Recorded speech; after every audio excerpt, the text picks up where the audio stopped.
ओम नमः शिवाय। जय श्री कृष्ण दोस्तों। भाद्रपद माह के शुक्ल पक्ष की सप्तमी तिथि को संतान सप्तमी के रूप में मनाया जाता है। महिलाएं ये व्रत अपने संतान की दीर्घायु, लंबी उम्र, अच्छे स्वास्थ्य और उज्ज्वल भविष्य के लिए करती हैं। जिन महिलाओं के पास संतान नहीं है वो संतान की प्राप्ति के लिए करती हैं और पुत्र प्राप्ति के लिए भी संतान सप्तमी का व्रत किया जाता है। आज के वीडियो में हम लोग जानेंगे कि संतान सप्तमी का व्रत पूजन किस प्रकार से किया जाता है, इस व्रत में क्या खाया जाता है क्या नहीं, और संपूर्ण जानकारी आपको मिल जाएगी। तो देखिए, संतान सप्तमी के दिन आपको सुबह सुबह स्नान नदी से निर्मित होकर अपने घर का जैसे पूजा पाठ आप करते हैं वो सब कुछ कर लेना है। देखिए, ये जो पूजा होती है ना, वो दोपहर के समय की जाती है। किसी भी समय आप दोपहर में कर सकते हैं, तो आराम से आप पूजा कर लीजिए। पहले घर का सारा काम हम निपटा करके उसके बाद हम पूजा करेंगे। तो पूजा के लिए हमें एक चौकी बिछा लेनी है। चौकी पर पीले या सफेद रंग का वस्त्र आप बिछा लें। उसके बाद फूलों का या फिर अक्षत का आसन देते हुए हमें शिव परिवार को यहाँ पर विराजमान कर देना है। शिव परिवार की फोटो या मूर्ति जो भी आपके पास है उनको यहाँ पे विराजमान कर दें। नहीं तो सिर्फ मिट्टी की मूर्तियों का भी पूजन आप इसमें कर सकते हैं। तो यहाँ पर मैंने शिव परिवार को विराजमान कर दिया है। उसके बाद यहीं पर बैठकर पूजा हमें करनी है।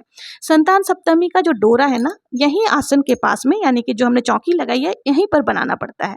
तो देखिए, कलावा यानी कि मौली के 7 धागे हमें लेने हैं और इसमें 7 गांठें लगा लेनी है। तो यहाँ पर मैंने कलावा में 7 धागा लेकर के उसमें 7 गांठें लगा करके हमने यहाँ पर डोरा तैयार कर लिया है।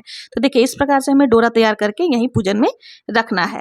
अब कई लोग जो है ना, संतान सप्तमी पर चांदी का कड़ा बनवा लेते हैं। एक बेटे के लिए 1.25 तोले का कड़ा, तो अपने हिसाब से जितने भी उनके संतान है उस हिसाब से कड़ा बनवा लेते हैं। और देखिए, पहले तो सिर्फ बेटों के लिए ही कड़ा बनवाए जाते थे, अब तो बेटा बेटी सब बराबर है, तो बेटियों के लिए भी कई लोग कड़ा बनवाने लग गए या डोरा ले सकते हैं। तो कुछ लोग कड़ा बनवाते हैं। जिन लोगों ने पहला व्रत है या जिन्होंने अभी कड़ा नहीं बनवाया है, वो इस तरह से डोरा लेकर के भी पूजन कर सकते हैं। तो आप इस तरह से डोरा बना करके 7 गांठें हमने इसमें लगा लेनी है और इस तरह से देखिए, डोरा बनाने के बाद हमें पूजा के स्थान पर रख देना है। अब डोरा का हमारा पूजन शुरू करने से पहले हमें मिट्टी से मूर्तियां बनानी होती है। तो आप अपने घर के गमले से, जो कोई भी शुभ पौधा हो उसके गमले में से मिट्टी लेकर के आप बना सकते हैं। केवल तुलसी जी के पौधे का आपको गमले का मिट्टी नहीं यूज करना है।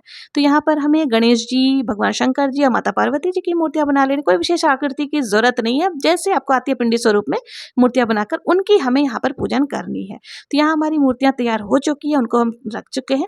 अब हमें देसी घी या तिल के तेल का दीपक प्रज्वलित कर लेना है। तो यहाँ पर हमने दीपक प्रज्वलित कर लिया है। उसके बाद हाथ जोड़ करके हमें व्रत का संकल्प करना होता है कि हे माता पार्वती, हे गणेश जी महाराज, हे शिव जी, आज मैं अपने बच्चों के दीर्घायु के लिए, उनकी लंबी उम्र के लिए ये पूजन कर रही हूँ या कर रहा हूँ। आप मेरी पूजा को निर्विघ्न पूरी करें, मेरी पूजा को स्वीकार करें और मेरे बच्चों को सभी प्रकार के बाधाओं से, संकटों से दूर करें, मेरे बच्चों को लंबी उम्र प्रदान करें। और जो भी फोटो हमने लिया था ना, उसमें जल के छींटे लगा करके भावपूर्ण स्नान करा देना है। तो इस तरह से जो है, हमारा संकल्प होने के बाद हम सभी को जल के छींटे लगाते हुए भावपूर्ण स्नान करा लें, क्योंकि मूर्तियां जो हमने ली है ना, जो फोटो लिया है, उनको तो हम छींटे लगा करके स्नान कराएंगे। अब हमने जो यहाँ पर पार्थिव शिव परिवार लिया है, इनका हमें क्या करना, अभिषेक करना है। तो अगर आप पंचामृत से भी कर सकते हैं। तो यहाँ मैंने गाय का कच्चा दूध लिया है। तो पहले हमें जल से अभिषेक करना है, फिर हमें दूध समर्पित करनी है और फिर एक बार वापस से जल समर्पित करना है। तो इस तरह से हमारा अभिषेक हो जाएगा।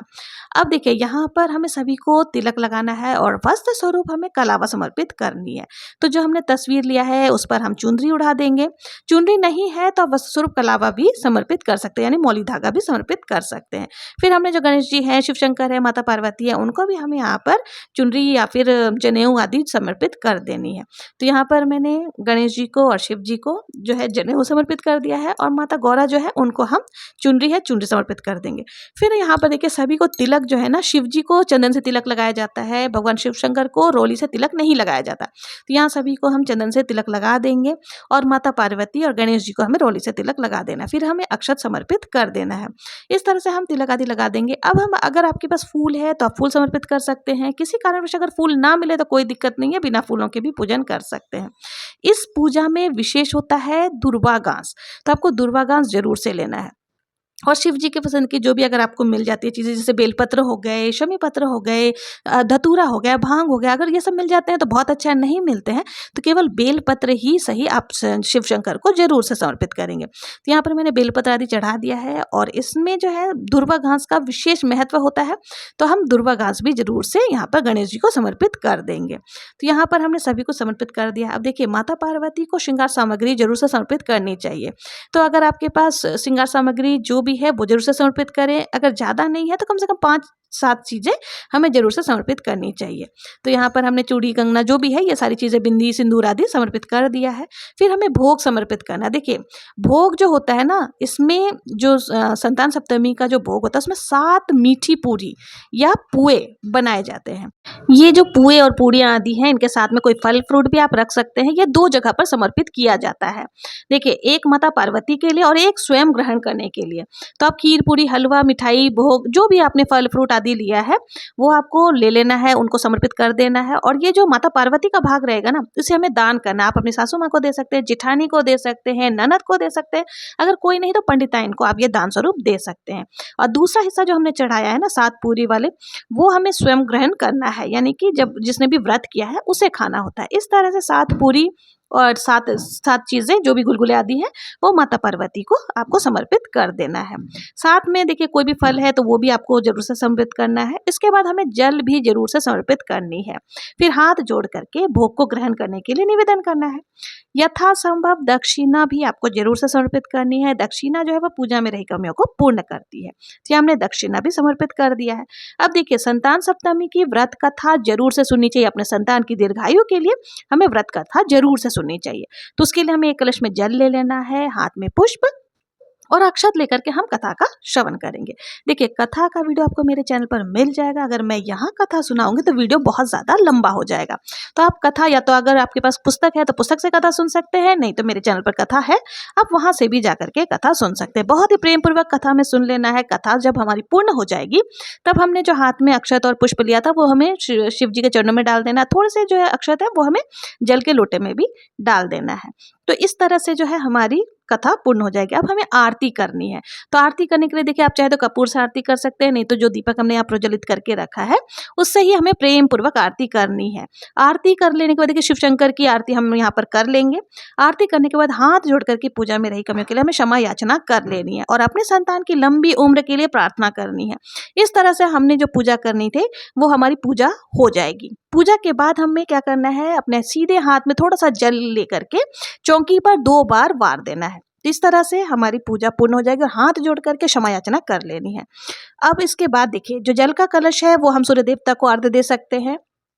फिर यहीं पर बैठ करके हमने जो डोरा बनाया था ना, संतान सप्तमी का जो डोरा बनाया था, या फिर अगर आपने कड़ा लिया था तो उसको अपने सीधे हाथ में आपको बांध लेना है। 1 दिन यह डोरा बंधा होना चाहिए।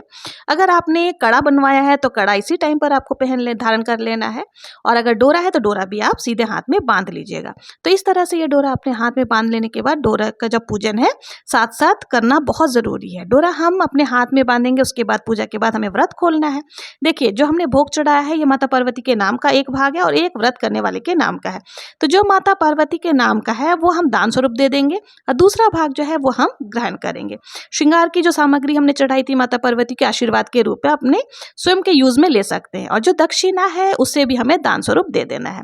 और जो मिट्टी की मूर्तियां हैं, मूर्तियों को आप सुबह पूजा की है तो शाम को सोने से पहले आपको विसर्जित कर देना है। घर में ही किसी बर्तन में जल भरकर उसमें आप मूर्तियों को विसर्जित कर सकते हैं। यदि अगर आपके आसपास में नदी तालाब है तो वहाँ भी विसर्जन कर सकते हैं, जल में आपको विसर्जन कर देना है। और घर पर विसर्जन कर रहे हैं तो आधा पौन घंटा में वो मिट्टी की जो मूर्तियाँ हैं वो घुल जाएंगी, फिर आप उसे किसी भी शुभ पौधे में डाल सकते हैं। बस एक बात का विशेष ध्यान रखना कि तुलसी जी के पौधे में आपको नहीं डालना, बाकी किसी भी पौधे में आप डाल सकते हैं। तो इस तरह से आपका विसर्जन भी हो जाएगा। तो संतान सप्तमी के व्रत में नमक बिल्कुल नहीं खाया जाता है, इस बात का विशेष ध्यान रखें। इसमें एक ही समय भोजन किया जाता है।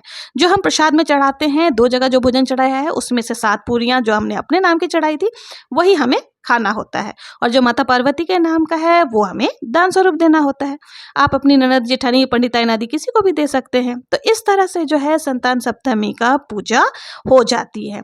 तो जो भी ये व्रत करते हैं वो सिर्फ ये प्रसाद का ही भाग खाते हैं, ये जो पूजा है ना, आप दोपहर में कर सकते हैं, आप चाहें तो शाम के समय भी कर सकते हैं। पूजा के बाद हमें प्रसाद खाना होता है, तो आप चाहें तो पूजा के तुरंत बाद भी प्रसाद को खा सकते हैं, या थोड़ी देर के बाद भी, थोड़ी देर रुक जाए उसके बाद भी आप प्रसाद को ग्रहण कर सकते हैं। ये ध्यान रखना है कि सिर्फ आपको ही ये प्रसाद ग्रहण करना है, इस प्रसाद में से आप दूसरे किसी को नहीं देंगे। तो दोस्तों, ये थी संतान सप्तमी की पूजा विधि कि डोरा हमें कैसे लेना है, पूजा हमें किस प्रकार से करनी है। आशा है आप लोगों को वीडियो पसंद आई होगी। अगर वीडियो जरा भी उपयोगी लगी हो, यूजफुल लगी हो, तो प्लीज़ मेरे चैनल को लाइक, शेयर, सब्सक्राइब जरूर से करें। मिलते हैं नेक्स्ट वीडियो में किसी और पूजा विधि के साथ। तब तक के लिए ओम नमः शिवाय।